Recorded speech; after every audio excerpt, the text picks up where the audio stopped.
everyone, and thank you very much for having me here, and thank you very much for having the chance to speak in front of such a great auditory and such a great jury. My name is Keil, and I'm here today on behalf of Remme. Remme stands for Remember Me, Remme. Let me use a real-life example and bringing you a little bit closer what Remme is actually doing and what we are all about. Maybe I interrupt you. What's your name, sir? Mike, nice to have you here. We all in the auditory can agree, we know Mike, we see him, we clearly can identify Mike as the one he is. A little bit later I will explain, but identity is already and also directly interlinked to access, right? In this closed group, there might be less problem with clarifying your identity and also clarifying, are you allowed to open the door over there or not? Let me make a jump to the distance. So we are communicating now with Mike in a far distance manner, and the problem actually stays. First of all, we have to clarify the problem of identity. But let us imagine that identity is actually solved, or in a good way, we have workable solutions. Directly connected, I told you, access, right? Access, so what? Identity, so what? Access means the door you can open, or what you don't have access to, the things you are not allowed to open.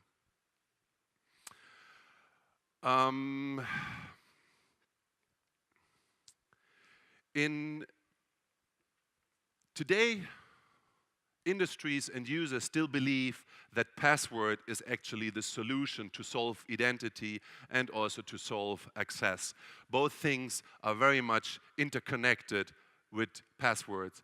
And we know about that 3 or 4 users are using the same password for all their services, and they are using creepy passwords like over there. We know about that cybercrime do cost $6 trillion in 2021. We know that 150 million is the average cost of a data breach. And we also know that 76% of those data breaches are because of weak protection. To say it with different words, 7 out of 10 data breaches are actually happening because of using very, very low passwords. So, this actually brings us to the next fact. An example. You maybe remember Equifax was recently hacked, and 143 million people got open to the public with all their user credentials and with all their information. But I don't want to buzz too much about the areas, and it's also clear that we understand the existing problems, whether it's the centralized server, it is the weak protection, or it is the human factor itself. Talking about password also directly implies that we have the common hack attacks like phishing, brute forcing, and so on.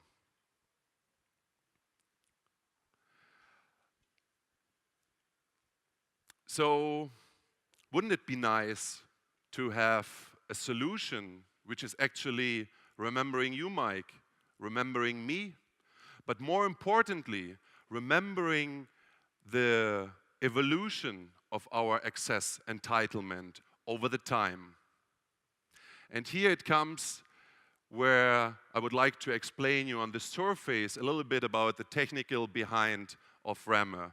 We have a white paper, it is published. If you want to know details, please read it. Please come later to our demo booth.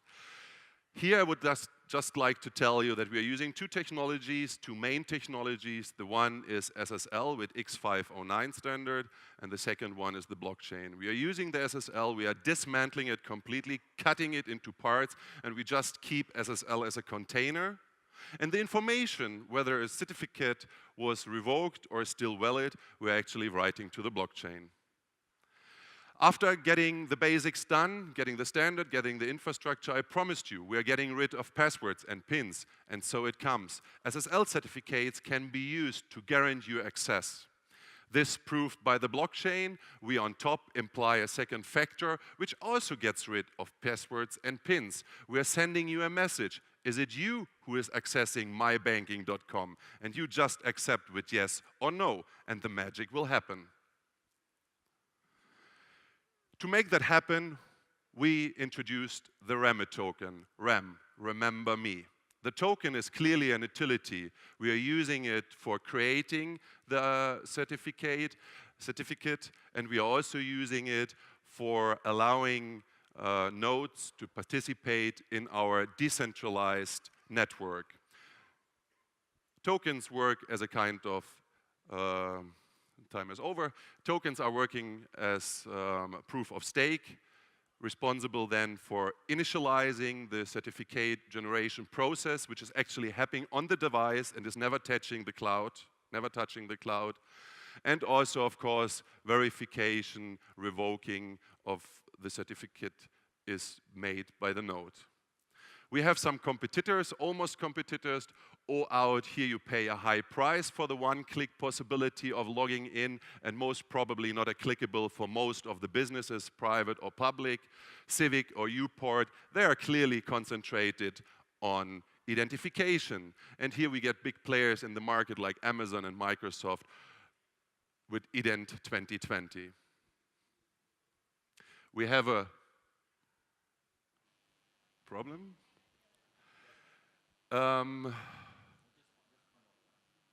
So I said we have a working MVP. It is now running in 5 pilots in a real-time environment, real-life tests. We have 4,500 community members, and we recently won Microsoft Intensive and an Ernst & Young prize. We have certain partners and clients you can see down there, and most importantly, we are documenting our processes and we are documenting our results, and we will get audited. We won one of the top 4 accounting companies that will make sure that what we say is what we do. We have clearly a strong team, because we understand you can have a great idea, but if you don't have the world's best team, your idea is senseless. Our team exists of directly involved people working with us and advisors helping us to get forward. Last but not least, I'm here to pitch our ICO. We are going to collect 5 to 20 million. Obviously, we have an MVP. We want to get it ready for the product, and we want to market it. We have a clear understanding of our token distribution, and finally, also an understanding of how to allocate the rise. Thank you very much for listening to me. I would be pleased to answer to your questions. So you have just 1 minute left. If we have any questions, we can have one. Yeah. Maybe I missed it, but yes. Did you tell what the pre-sale and pre-sale prices are? No, I did not. Okay. We don't have a pre-pre. We are collecting one time, we are starting one time, and we are running it through the time. You're saying there's no pre-sale? There will be a pre-sale, not a pre-ICO, but a pre-sale. Great. Thank you so much. The difference between pre-sale and pre-ICO, if you do a pre-ICO, you already have to roll out tokens, while when you do a pre-sale, you just collect the money and do the token sale later when you finally do the open ICO. So what's the pre-sale? Pardon me?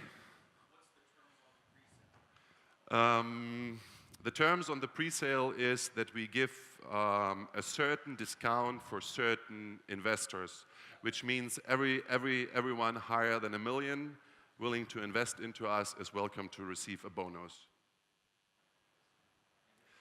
Beside this, maybe I could add, we are also trying to go to America, and we will not let them out. We will run a Reg D fundraising here, which we will run through an auction. So every American has the possibility to make his suggestion of how much they want to invest.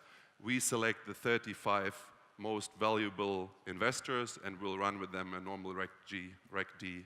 That's not all Americans. That would only be accredited Americans, right? Yes, of course. And we just More than collect, enough. And it's the 7 million with money. And we will just let 35 in. Thank you very much.